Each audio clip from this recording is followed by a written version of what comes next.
반갑습니다. 김영무의 장자미학 필력기 그 17번째 시간입니다. 오늘 이 시간에는 장자가 말한 생사여일, 즉 삶과 죽음이 하나의 과정에 불과하다 하는 말의 의미를 파악해 보겠습니다. 장자라는 책에서는 줄기차게 생사를 이점과 지식을 이점과 시비를 초월함 등이 강조되고 있습니다.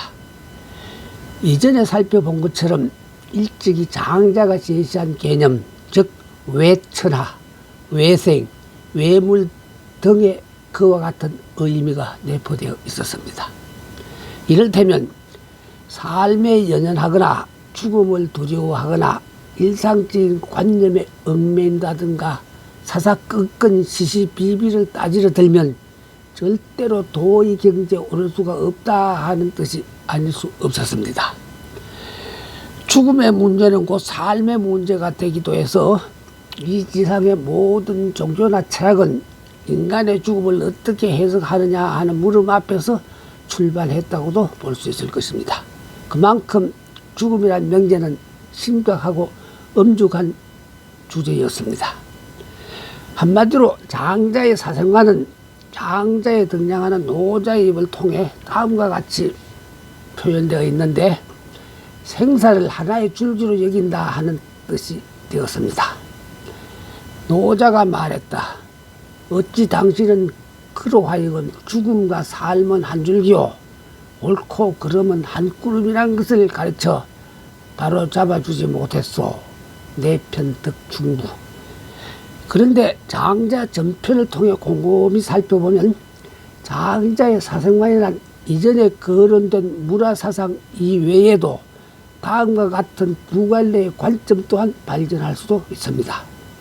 첫째, 장자의 사생관은 어쩔 수 없는 심정에서 나온 체념이거나 달관 또는 숙명론과도 같은 것입니다. 다음과 같은 표현이 곧 그런 뜻이 되겠습니다. 아스라, 지혜대로 행하는 것은 더욱 위태롭다. 좋은 일을 해도 명예를 붙이지 말고 잘못을 해도 형벌로 다그치지 말며 반듯한 중심을 잡고 무의자연의 일상적인 도를 행한다면 몸을 보존할 수가 있고 삶을 온전히 지탱할 수가 있으며 어버이를 봉양할 수도 있고 수명을 다할 수도 있을 것이다. 내편 양생주. 둘째, 장자는 정신불멸의 관념을 은근히 내비치기도 했습니다. 다음과 같은 표현이 곧 그런 뜻이 됩니다. 선생이 태어난 것은 때를 만난 것이요, 죽은 것은 자연에 순응한 것이네. 때를 편안히 여기고 하늘의 뜻에 순응하면 슬픔과 기쁨이 들어올 수 없지. 예 사람은 이를 일러 저 하늘에 계시는 상제의 저울에서 해방됨이라 말했다네. 손으로 뗄나무 집기를 거쳐도 불이 번지면 꺼질 줄 모르는 것이라네. 내편 양생주. 뗄나무가 다 타도 불은 전해진다는 표현은 형이상학적인 영혼 불멸설을 암시하는 느낌을 주고 있는 것입니다. 그러나 그 점에서 딱 그쳤습니다. 거듭 반복되지만 중국인들은 견고한 현실 중심주의 사상에 밀착되어 있어 노장자뿐만 아니라 공자도 죽음 이후의 문제에는 더 이상 거론하려 들지 않았습니다. 다른 한편 도가의 사생관과 관련하여 반드시 짚고 넘어가지 않을 수 없는 문제가 있으니 그것은 노장자의 사상과 도교와의 상관관계가 되겠습니다. 노자의 사상이 황로학, 즉 노자 사상의 정치학에 의해 원래 본질과는 다소 다른 모습으로 드러나기도 했었고, 현학, 즉 위진남북조 시대의 노장자학에 의해서도 얼마간의 잡스러운 논리로 혼용되기도 했는데, 중국의 민족 종교라 할 수 있는 도교는 아예 왜곡된 논리로 노장자의 사상을 해석하고 그것을 종교적 교리로 이용하려 들기도 했었습니다. 한마디로 도교는 불교장색을 꿈꾸는 신선사상의 신앙화라 말할 수가 있는데, 당나라의 현종은 특히 노자를 존경하여 현원 황제로 추대하면서 마치 도교의 교조에 대한 글을 추앙하기도 했었던 것입니다. 옛날에 진인 즉 도를 깨우친 사람은 적은 것을 거역하지 않고 성공을 뛰어나다 하지도 않고 병사 즉 전쟁과 관련된 일을 꾀하지 않았다. 그런 사람은 과오를 후회하지 않고 합당해도 의기양양하지 않는다. 그런 사람은 높은 곳에 올라도 떨지 않고 물에 들어가도 젖지 않고 불에 들어가도 타지 않는다. 이처럼 지혜가 도의 경지에 오르면 이와 같은 것이다. 내편 대종사. 장자가 묘사한 지인의 모습이 이와 같은데 도교에서는 자신들의 양생술에 의해 그와 같은 진인 혹은 신선으로 화할 수가 있으며 그리하여 장생불사할 수가 있다 하는 교리를 개진하려 들기도 했던 것입니다. 다시 요약하면 인간이 스스로 개발한 방술에 의해 불사의 생명을 향유함과 동시에 신과 같은 전지전능의 권능을 보유하여 절대적 자유의 경지에서 놓이는 신성과 같은 존재가 될 수 있다 하는 믿음 사상이 곧 신선사상이며 그 신선사상이 도교의 기본 목적이자 교리 체계가 되었던 것입니다. 따라서 도교는 인간의 신화 사상이며 인간 세계의 낙원화 사상이라 말할 수가 있는 것입니다. 기록에 의하자면 신선사상은 장자나 맹자 등이 살았던 전국시대에 이미 그 윤곽이 형성되어 있었는데 인간이 천지의 기운기와 교류하고 궁극적으로 도와 일체가 되면 불로 장생할 수가 있다 하는 식의 교리가 만들어졌으며 그 교리 속에 노장자 사상이 3번이나 인용되었습니다. 보다 노골적 표현을 빌리자면 도교에서는 주역이나 노자, 장자를 단지 양생법이나 방정술의 논리로만 해석하고 적용하여 들었던 것입니다. 자타가 공인하듯 도교는 동안 말기에 황노학파에 속하며 연단가로 알려진 위백량이라는 사람의 주역 참동계와 동진시대 강소석의 사대부 가롱이 지은 책 포박자가 나온 이후에야 비로소 이론상의 기초와 교리상의 근거가 마련되었다고 봅니다. 그리하여 도교의 교리상 조사는 가롱이 되었습니다. 먼저 위백량의 주적 참동계에 나오는 다음과 같은 말을 살펴보기로 하십시다.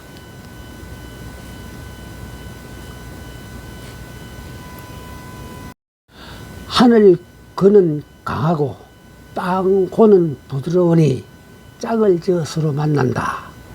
변량은 베풀고 그늘음은 받아들여 수컷과 암컷이 서로 따른다. 반드시 조화되어야 음양조화의 경지에 나아가야 정기가 이에 편안하게 된다. 위백량은 기존의 기론에 의탁하여 인체를 소우주로 보면서 인체를 통해 우주를 해석하며 주역에 나오는 음양을 단순히 남녀로만 해석하려 들었던 것입니다. 그에게 하늘그는 남성이 되고 땅고는 여성이 되었으며 음양의 조화가 다름 아닌 남녀의 성교로 풀이되었습니다. 그뿐만 아니라 도교에서는 계곡의 신은 죽지 않으니 이것을 검은 암컷 즉 현빈이라 한다.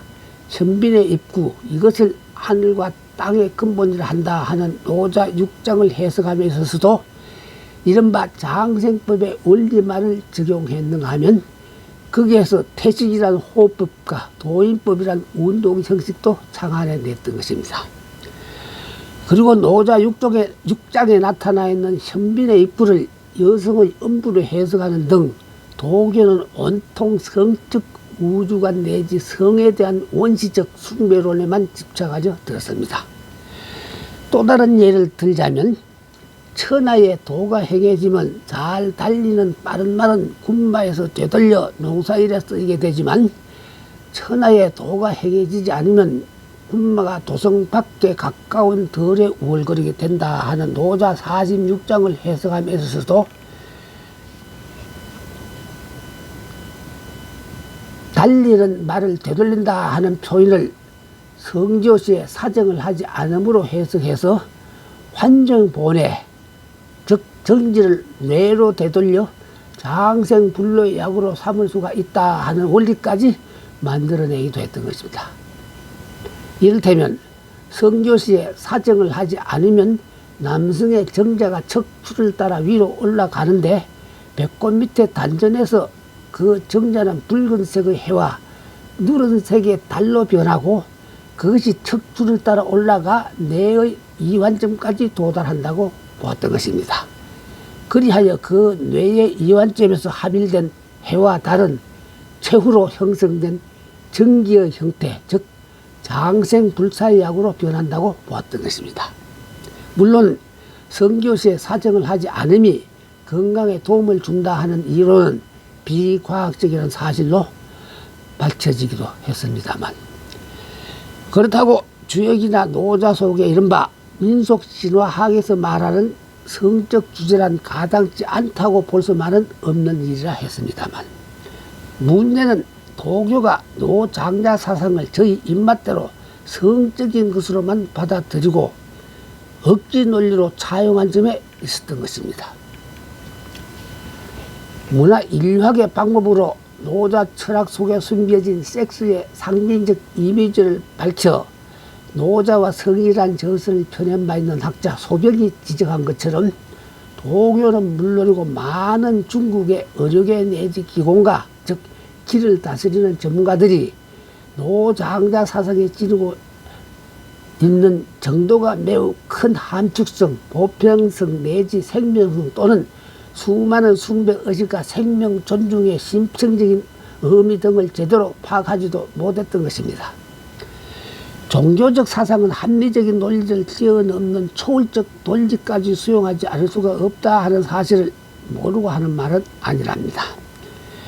도교는 처음부터 초월적인 논리까지 수용할 수 있는 고차원적 종교적 사상 체계를 수립하지도 못했다는 데 있었습니다. 하기야 당태종처럼 천하를 주름 잡던 일대 영웅도 그 당시에 유명한 도사가 불로 장생약이라며 제조해 준 검단을 복용하고 하나뿐인 자기 생명을 잃고 말았다니 신선이 될 수 있는 연약이란 어차피 말로서만 존재하는 허구에 불과했던 것입니다. 가롱의 포박자는 다음과 같은 말로 그 첫 장을 열고 있었습니다. 금을 현이라 하는 것은 자연의 시조요, 각기 다른 것들의 큰 줄기, 즉 대종이다.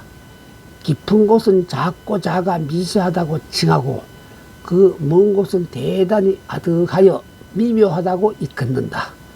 그 높이는 아주 멀어 높은 하늘을 덮어 가리우고 그 넓이는 동서남북과 동북, 동남, 서북, 서남인 사방과 사원을 감싸버린다. 이렇게 포박자 역시 금을 현을 인용하고 장자를 차용한 내용으로 그 이론의 서두를 장식하고 있었습니다. 어쨌거나 불로장생을 위해서는 5만 가지 주술이나 복수나 방술이나 무속 등을 아무런 주저나 망설임도 없이 마구 끌어들인 도교는 사람이 무지청정한 생활을 행하면 도에 기일할 수가 있고 그렇게 되면 천지와 더불어 장생할 수가 있다 하는 믿음을 종지로 삼아왔던 것입니다. 다른 한편 해석에 따라서는 장자에서 묘사된 인물상들이 다름 아닌 신선의 모습으로 나타난 부분이 많이 있기는 합니다. 이를테면 장자가 서술한 진인이나 신인 등의 모습을 곧이곧대로 읽고 해석하고 보면 영락없이 도교에서 말하고 있는 그 신선의 모습이 되기도 합니다. 높은 데 올라가도 떨리지 않고 물속에 들어가도 젖지 아니하고 불속에 들어가도 뜨겁지 아니하다. 그가 자고 있을 때는 꿈꾸지 아니하고 그가 깨어 있을 때는 걱정이 없으며 그가 먹음에 있어서는 맛있는 것을 취하지 아니하고 그의 호흡은 깊으니 지인의 호흡은 발꿈치로서 하고 보통 사람의 호흡은 목구멍으로서 한다. 장자 대종사.